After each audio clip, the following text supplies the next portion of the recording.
The whole video, yep. So you've put the flour in now, and it's basically mixing it, all right?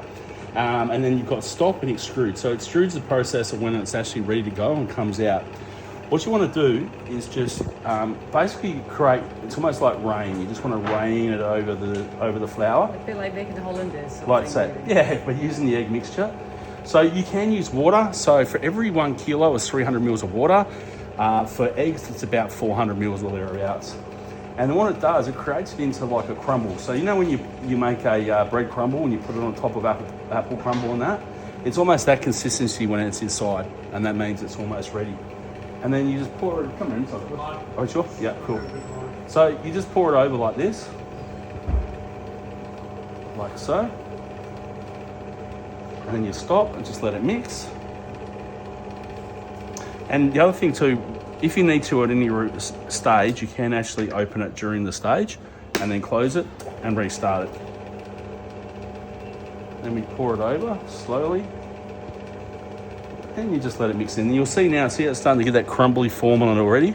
So it's starting to get that crumble form. So you get different dyes. So while this is mixing, I'll explain. So these are your dyes here.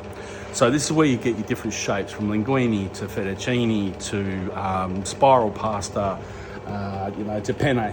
And then you can get a cutter on the front, and that actually will cut it to the length that you desire for the penne. For fettuccine, I just take it off by hand, or linguine, I take it off by hand, or spaghetti, and then I roll it and put it here into small batches.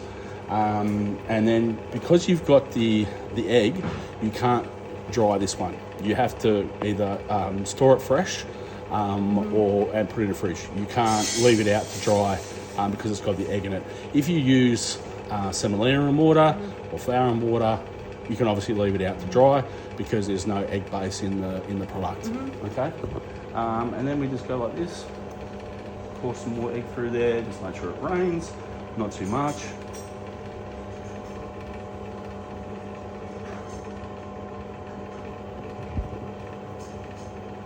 And now you can see it's really starting to get that crumbled look to it.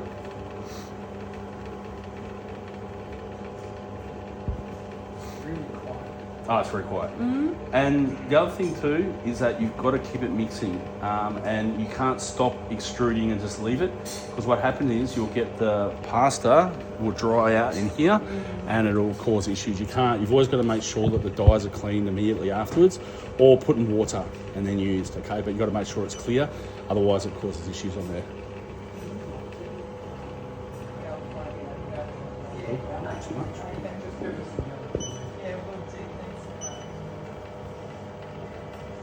So this machine, is this designed for sort of like small cafes wanting to put one or two? Yeah, small cafes. Somebody that's got a small market that just wants to do a bit of fresh pasta. So that's what they'll use. You can see there it's starting to crumble up nicely now. So yeah, just basically for small cafes, small restaurants. You'll go to the large ones, which I'll show you shortly in the price book. So they're inside here, all the larger ones as well. They're for mass production as you get further up. Right. And then it's important to know that with every unit you sell, there's a choice of dyes in the larger ones you can do. You've got 2 choice packs that you can choose from, and then whatever extra ones you want from there, if we don't have them, you can order them in from Italy. It takes up to 3 months unless they want to air freight across. But most of the dyes we have actually in stock. So now we just leave it for about 10 to 15 minutes. Just let it stir up and good go. Yep. And what